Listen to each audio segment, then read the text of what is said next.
journey starts here. Welcome to the podcast, friends. My name is Frank Laudis, and this is Iceland's Best. Now, going straight into it, winter is coming, and it's not quite here yet. It's October the 27th as of the recording of this podcast. Um, so it's up until now, we've gotten frost. It has snowed a couple times, and you can see the mountains around us, Esja and Underhlíð and the Blue Mountains over there. They've all gotten a little bit of. They've all been dusted with some snow. So far this season. So I say winter is coming, and like I said, because it has not happened yet. But what is coming, we got a lot of Lopa Pesa weather. So I get to wear one of my Lopa Pesas, and this is my favorite one here. My sister knitted this one for me. She lives up north, and yeah, this is a thick Lopa Pesa. So you have the thicker ones, and then you have some that are knitted a little bit lighter, so you can wear those. And you can wear these in the summertime. They're surprisingly cool, and then also they keep you warm. And they're the unique thing about Icelandic wool is that it is waterproof or water resistant on the top side, and then the sheep have a layer of the under layer of their wool is what keeps them warm. So these Lopa Pesa sweaters are knitted from that type of wool, so it's warm and water resistant. That will, it will start taking on water. It's not waterproof. You still want to wear your shell if you're going to be out in the elements. So you're going to be out in the rain and whatnot. Anyways, this time of year I get to wear my Lopa Pesa. Halloween is coming. Thanksgiving is coming. Christmas is coming. Northern Lights. Oh man, there's so much exciting stuff happening right now. So Northern Lights have been happening since this year started early, like August, from what I understand. People have been posting pictures from August of Northern Lights. I have seen. I just saw them the other night. I got some really cool photos. Um, so yeah, Northern Lights, man, you just have to come to Iceland to see it. I mean, you could see it in Canada. You go way up north of Canada. You can go to Norway, Sweden, Finland, but I highly recommend coming to Iceland to see Northern Lights. Um, it's beautiful. It reminds you of how insignificant we are in this whole grand scheme of things and how infinite the universe is. When you see those northern lights up there, they're just when they're undulating, the light is just rippling in the sky, and it's purple and it's green and it's blue and it's white. It's just all at the same time. It looks like a rainbow up there in the night. It's just amazing. Now that has been going on, like I said, since mid-August. Normally, you start seeing it. You can almost guarantee you're going to see it. Start seeing it in October, late October into November, and that's usually when it's really active. October, November, December, and this year it's been super active. But you'll see it in January, February, even March into April. You'll see Northern Lights. So come when you get here when you can, and we'll keep some lights on for you. We'll try, anyways. Um, yeah, Halloween is coming, and Halloween is not a, Icelandic holiday. Neither is Thanksgiving. However, there are people that celebrate Halloween and Thanksgiving here in Iceland. A lot of people celebrate Halloween here in Iceland. When I first moved here 20 years ago, there were very few people that were observing Halloween. Like you could go like, all right. So for example, I was working my first job when I got to Iceland. I was working at the Hard Rock Cafe, and there's one here now, but there was one in a different iteration, and it was connected to the mall. And that place had been open for 17 years, and it closed that year, that next year in 2005. But Halloween 2004 at the Hard Rock Cafe, um, I was put in charge of Halloween, so um, we went to get the costumes. There was a lady that was making the costumes by hand. These are hand sewn costumes, so you could, and she had all different kinds. I mean, like you could be like Raggedy Ann, Raggedy Andy. They had like you could be like a 6 foot bunny. There were the devil costumes. They had a red devil and a black devil, and those were like the skin tight costumes. Normally, you would see, typically I feel like you see a woman wearing that, the sexy whatever costume. Like I'm a sexy tree, like.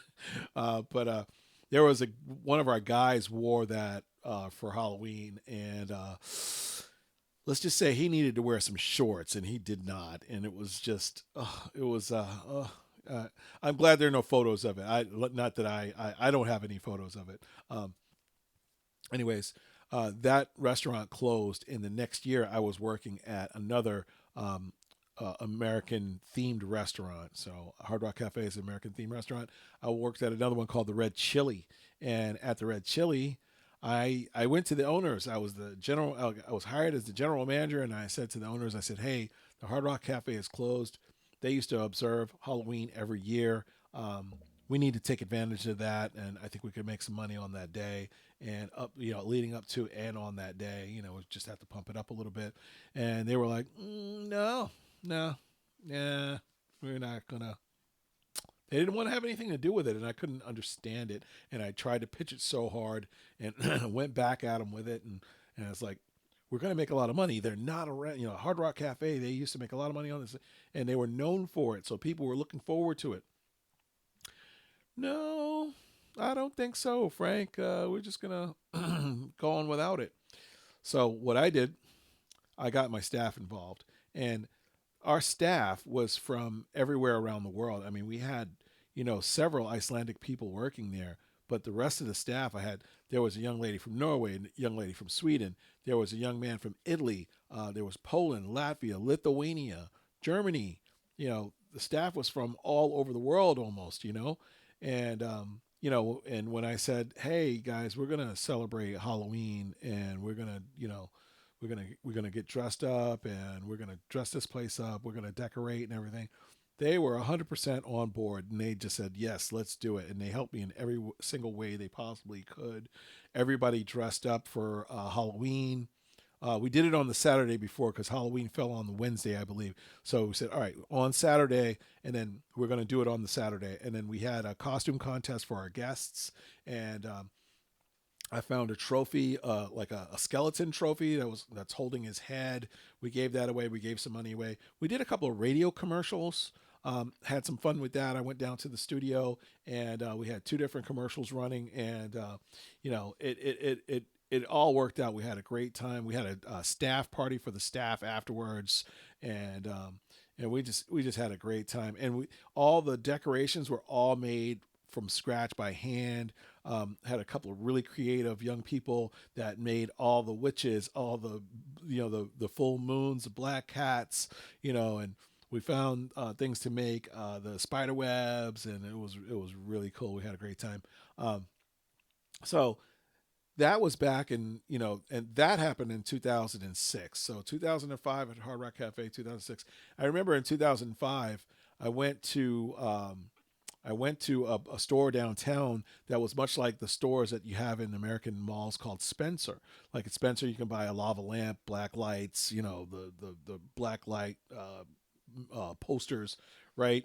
Uh, Tobacco pipes, whatnot. They have a store like that here in Reykjavik, and I spoke to the owner, and he was like, he didn't have much of in the way of Halloween stuff. He almost non-existent. He had a book, and you could order rubber masks from this book. That was the only thing that he had. That was, but it was too expensive for my staff. I couldn't, we couldn't order rubber masks for the entire staff. It just wouldn't work.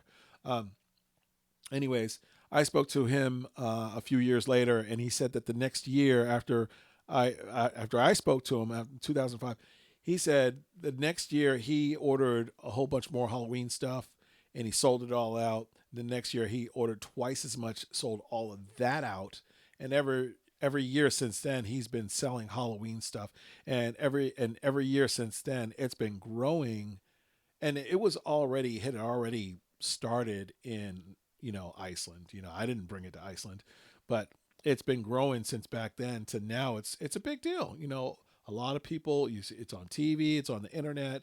There are ads everywhere. There's whole neighborhoods that are participating by dressing up their homes as haunted houses and things like that. So I'm excited. And today is the 27th, and so Halloween's going to be here in a couple few days. Um, Northern Lights are already happening. Thanksgiving is coming up. That's another holiday that is not an Icelandic holiday. However, the United States isn't the only country that celebrates the end of the year harvest. So there are a lot of countries that celebrate end of the year harvest. Um, Here in Iceland, it's just, there's a huge, influence from the United States here in Iceland with with all the television shows. Hollywood influences the world. You know, I'm not saying everybody wants to be an American, but it sure is very tantalizing culture. And everyone knows about Halloween. Everybody knows about, even now, especially now, about Halloween, um, about Thanksgiving. And here on Thanksgiving, I will say every year that I've been here, I always buy a turkey. And every year around Thanksgiving, there are turkeys for sale at the supermarket. So for the past 20 years, there's always been turkey for sale. Now a whole lot more than back then. It's like it's everywhere. And it's like it's even almost advertised as Thanksgiving, even though it's not a Thanksgiving. It's it's different in Canada. Like Canada has Thanksgiving, U.S. has Thanksgiving. You know, um, there's a lot of countries around the world that have their iteration of their, like I said, their end of the year harvest celebration.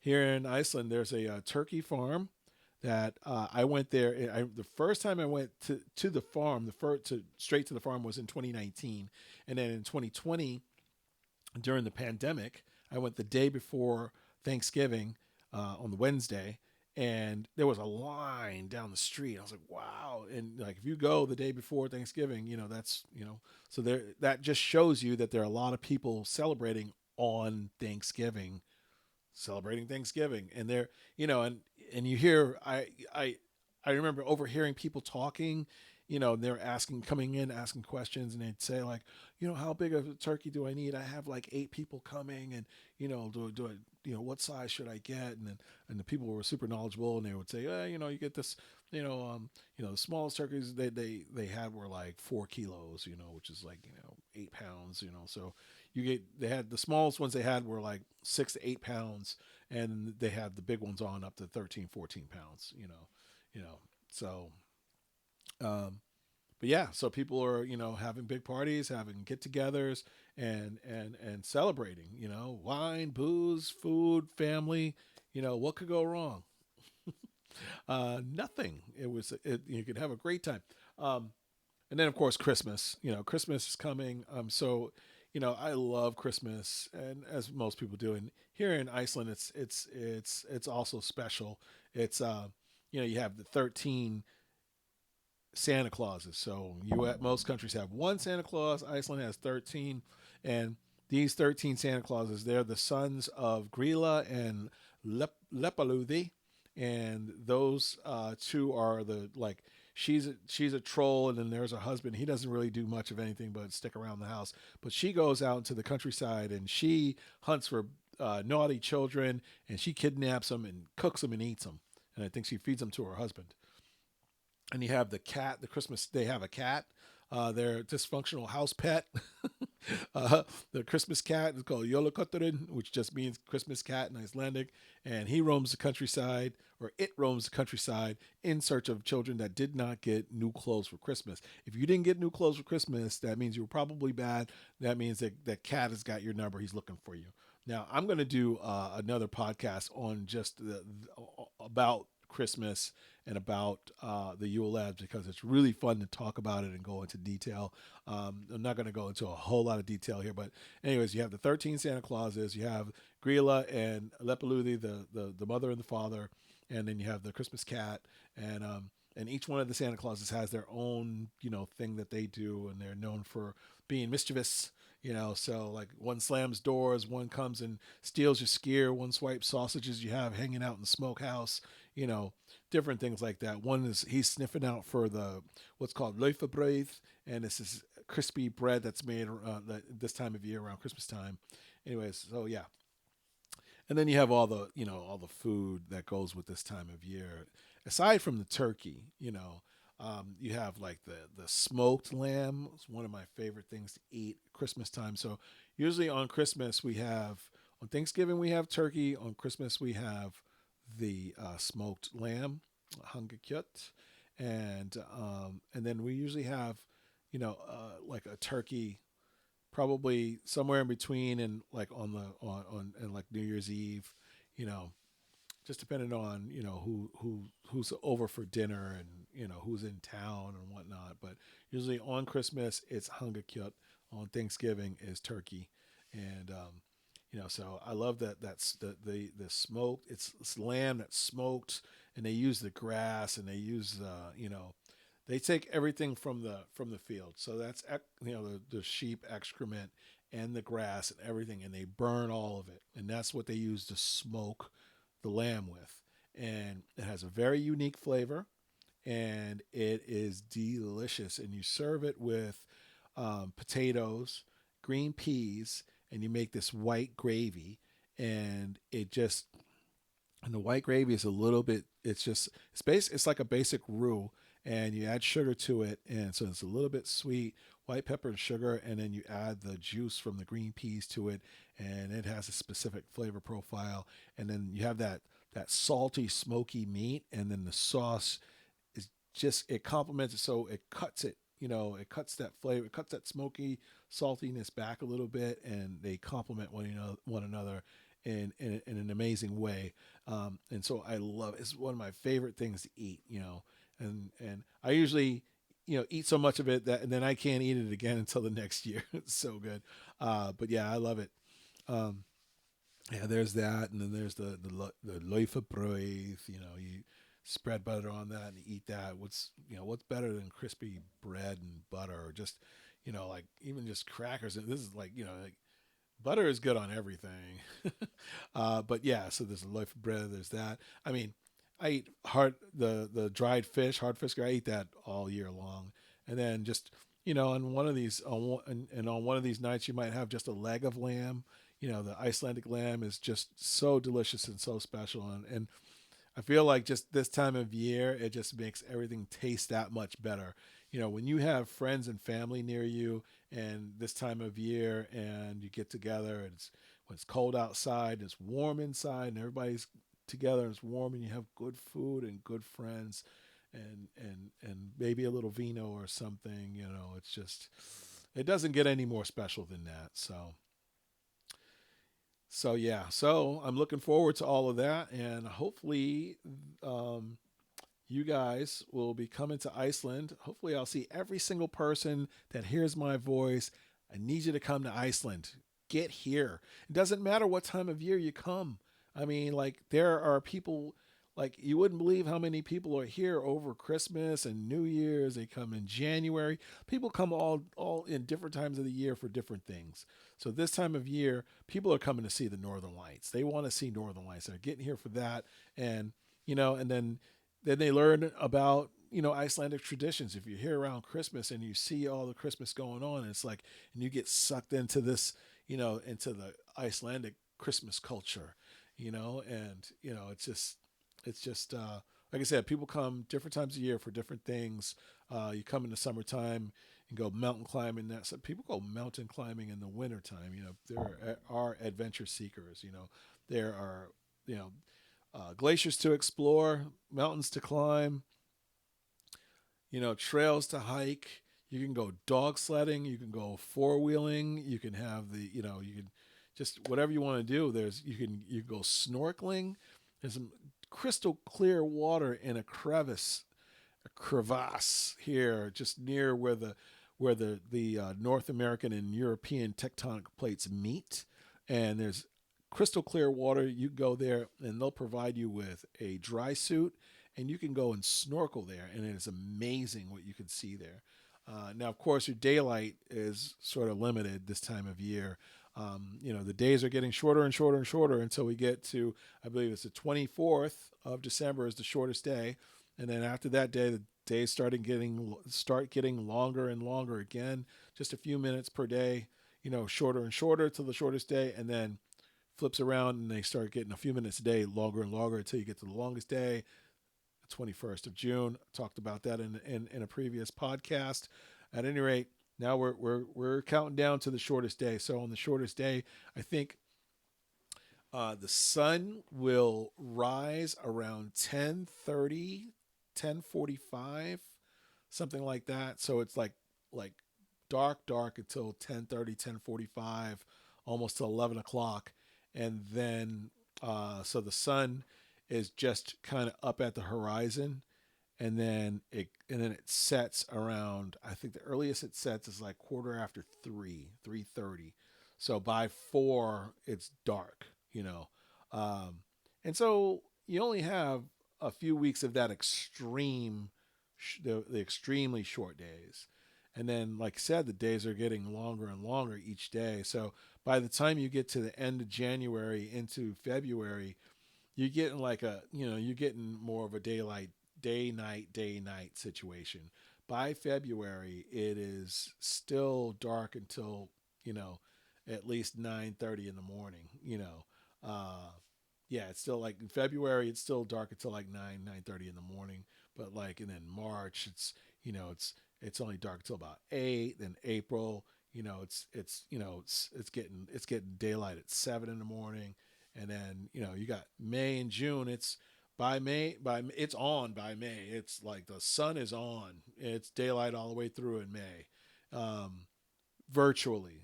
June and July is when it's absolutely daylight all the way through all the time. But in May, you at two if you get up at 2 o'clock in the morning, it's not 100% dark. It's dark, but it's it's getting there. Anyways, so enough about that. This time of year, looking forward to Halloween, Thanksgiving, Christmas, putting the decorations up, and then celebrating and just taking it all in. And I highly recommend that you all come to Iceland. And if you're going to come here and you're going to see Northern Lights, I recommend doing a private tour.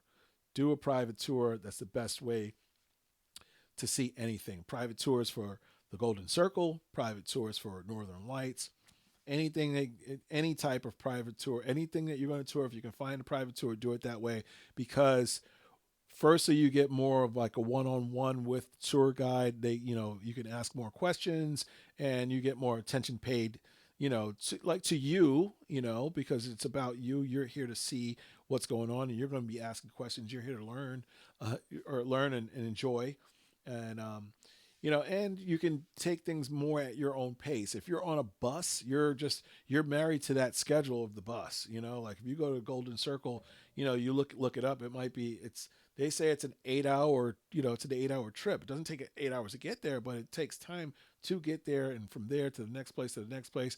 They might stop for lunch, and that, whether or not that's included in your package, that's up to the each tour provider. Um, but like I said, if you do private tours, and you call me, I will point you in the right direction. I do private tours. I specialize in Golden Circle and South Coast and Snæfellsnes Ness. Snæfellsnes Ness is this. If you're watching this on YouTube, there's a map behind me, and I'm pointing at the Snæfellsnes Ness Peninsula, and we're on this peninsula down here, the Reykjanes Peninsula, and then that little red dot right there is Reykjavik. So, so if you're just listening to this on the podcast, check me out on YouTube, and you can see what I was pointing at. And from here, I'm just going to say, thank you for listening. Thank you for your support. Please continue to send emails, send questions, and call me if you want to do a one-on-one, and we can help you plan your trip.